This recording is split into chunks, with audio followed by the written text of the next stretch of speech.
Yo, what's up? It's your boy Domuto. We're back with another video. Today we're watching a video by Geographic. The good, bad, and the disrespectful ways animals protect themselves. I don't know why I picked this video. This sounds like a gruesome ass video, but like, if you watch it, you're gonna watch it with me, so fuck it. Let's get into it. May disgust you. The following video may offend you. The following video was sponsored by NordVPN. Ooh, fuck. Damn, get away from them niggas. That guy deserves an award. A Darwin Award. You remember that video I made on animals that got absolutely screwed by nature? Well, if I would have known just how bad this guy has it, not that guy, him, I definitely would have RSVP'd a spot for it. That is a dwarf sperm whale. If you've never heard of them before, there's a pretty good and slightly depressing reason.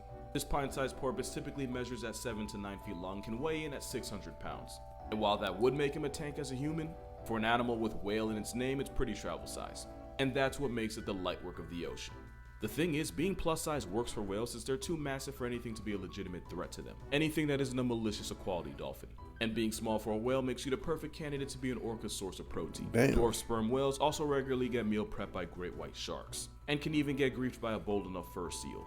With the ocean being the gauntlet of disrespect it so often is, it almost makes sense when dwarf sperm whales beach themselves. That and the fact that with its sonar not working in shallow water, the whale basically goes blind, and as a result, What the white man gonna do? Gonna get up in there and factory reset themselves to heart failure. break it out This kind of now. thing happens a lot more than you'd expect, to the point where most of what we know about this dwarf whale comes from the individuals that beached themselves. And obviously nature felt bad for this eternally screwed cetacean since nature gave it a secret weapon. Dwarf sperm whales are equipped with a sac near its anus filled with reddish brown fluid that I've been told looks a lot like chocolate syrup. So far no one's been brave enough to see if it tastes as good. When this pressed porpoise feels threatened, it'll release its Hershey flavored contingency plan the same way a squid might do with ink. The idea being to confuse a predator long enough to escape to get put on a shirt another day. What looks like a blue whale's time of the month is actually a dwarf whale matrix ducking death. Although admittedly it doesn't take you very far if you proceed to skull check a rock in the process. In a world where death can be waiting at every corner, animals had to get creative to live long enough to make more of themselves. You can be a turtle and carry your personal panic room on your back. You can equip yourself with spines and quills to make sure if you go down, you don't go down alone. And if you're a predator, staying camouflage can ensure your victims never see you coming. Did you see him? I hope see so, him. because he sees you.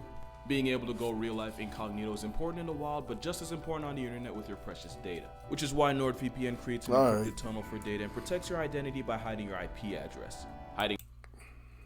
Just ask the hagfish, one of the most vile things in the sea. The hagfish diet consists of all the things society would normally bury or flush down the toilet. Ew. And that can involve burrowing itself into a rotting and possibly diseased corpse and eating its way out. Anything with a meal plan like that probably why I picked this fucking video. Yourself.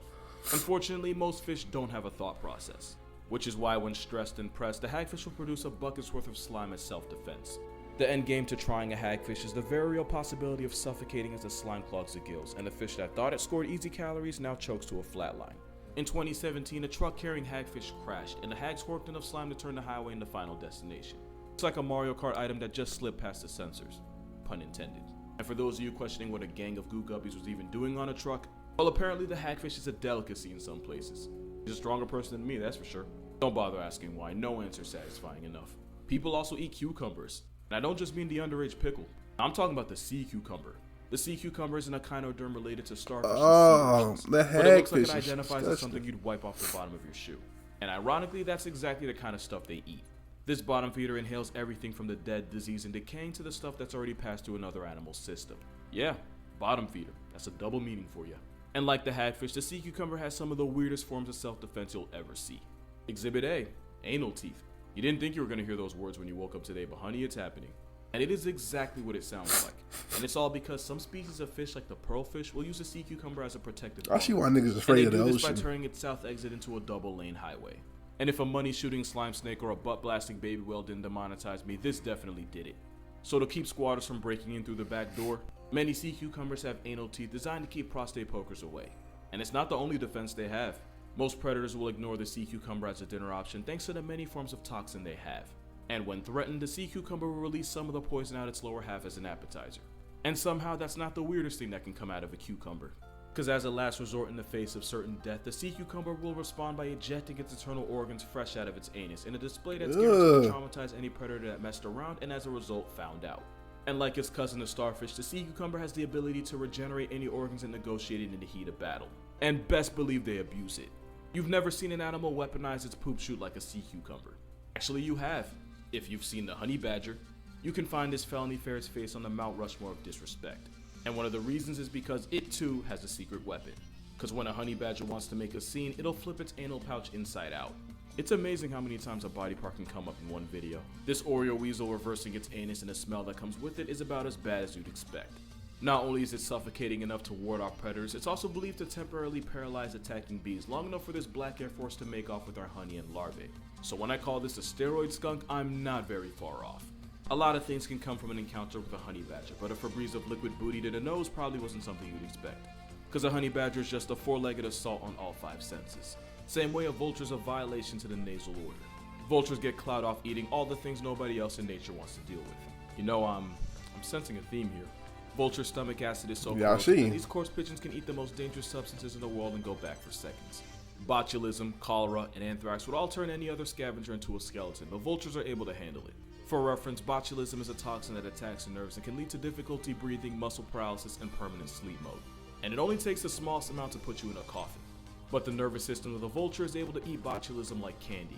Vultures actually make the world a better place by eating all the nastiness other animals would die trying. But it makes how they defend themselves even worse. If anything gets too close to a vulture's nest, it'll respond by vomiting half-digested sewer-smelling foulness I can't even imagine. Or maybe I just don't want to. Normally they do this only as a distraction. But if any of the violation marinating inside them gets in your face and eyes, it's not going to be a good time to be alive. And there's never a good time to be around this bird for the same reason. That blood? Now I can confidently say I've made it abundantly clear that I don't approve of anything this morally bankrupt graveyard goose stands for. If Happy Feet were Shawshank Redemption, these birds would have been the sisters. That might be a dated reference, but considering what I'm referencing, maybe it's a good thing if you don't get it. Something about their eyes steals the joy from my soul. Oh, fuck. Petrels are the freeze-dried vultures of the southern seas. Its diet of the dead, decaying, and downright disgusting is why sailors also nicknamed it the Stinker. And as you can probably guess, nesting petrels will defend themselves by projectile vomiting the contents of its stomach. And unlike vultures who do it as a distraction, petrels will actively aim their spray at the face and eye, since not only can it blind a potential predator, it's so acidic it can eat away at the waterproof coating of feathers. Doing that to a bird that has to swim for a living is like clipping the wings off a Cessna. It's a dick move of the highest order. And if you take a petrel's stomach oils to the face, people several miles downwind will be able to smell how your day is going. And while the smell does wear off, the emotional scars of witnessing what this lizard does last way longer. The horned lizard is a fearsome, intimidating dinosaur that time left behind. Or at least it would be, if he wasn't only 4 inches long. And there's nothing wrong with that, it's perfectly average, and I'm sure he has a great personality anyway. But personality doesn't save him from basically being a dinner roll to threats like wildcats, coyotes, and occasionally wolves. So when its life is in danger, the horned lizard does something so drastic that I'm gonna go ahead and put this right here to give you time to mentally prepare yourself. The lizard takes aim and shoots blood right out its eye. Oh, I think I heard of that. Takes some time to reevaluate his life choices and whether or not he should get tested. The bloody lizard slips away. Blood out of his eye. Not only does squirting its own Kool-Aid confuse mammalian predators, it also tastes bad enough to make them decide it's not worth the calories. But as for why it has to be out of their eyes, I do not know. Why not? But honestly, if a pupil period's how you want to live your life, who am I to judge?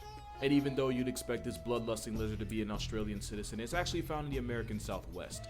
For your daily dose of Australian nonsense, look no further than the Stroker's gecko. Similar to the horned lizard, this tiny gecko would normally be free calories for any predatory bird that happens to snatch it up. But of course, this gecko has a comeback. Despite what I'm about to tell you, I can assure you that wasn't a pun. Instead of blood, the gecko releases a foul-smelling, bitter-tasting fluid from its tail.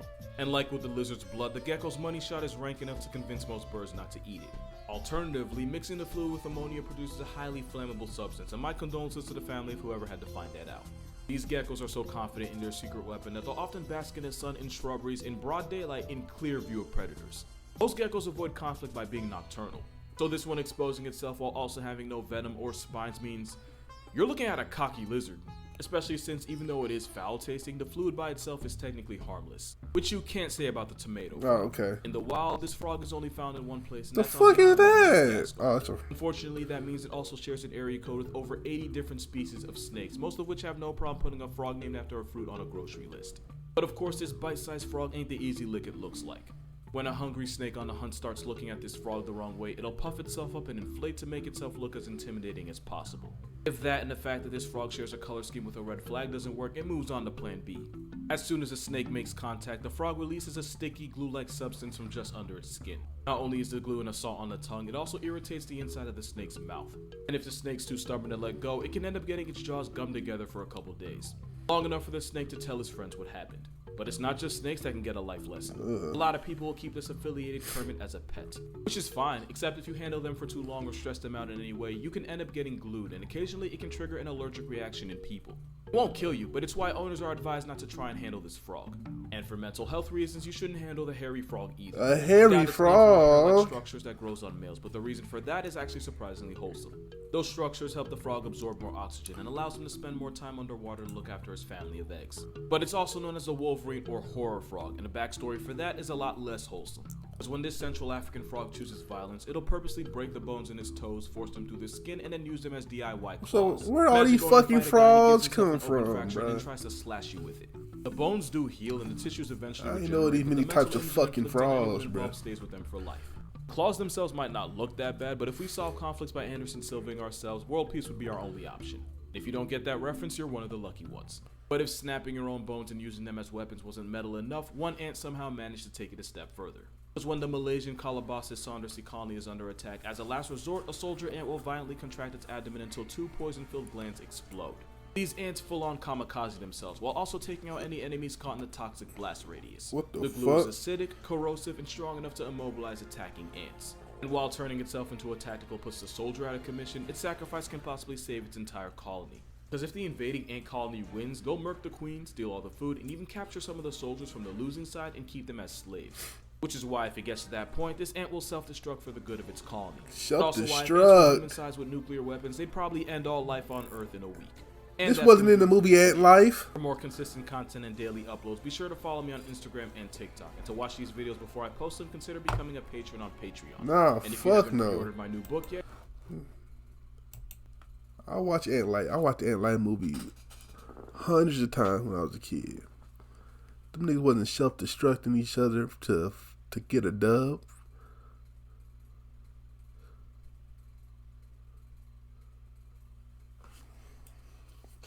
I ain't know Ant Life was that bad, bro. Like, damn. Man, nigga. Ant on ant crime, I ain't know that was a thing. What the f... Anyway, man, shout out to Casual Geographic for the video, man. This is why, look, man, you ain't gonna catch me on no wild, you ain't catch me on no safari ride, nothing. Animals in one place, I'll be in my place, you know what I'm saying? Never the two shall meet, you know what I'm saying? So, anyway, you like my reaction, make sure you like, comment, subscribe, and I'll catch y'all next time. Peace.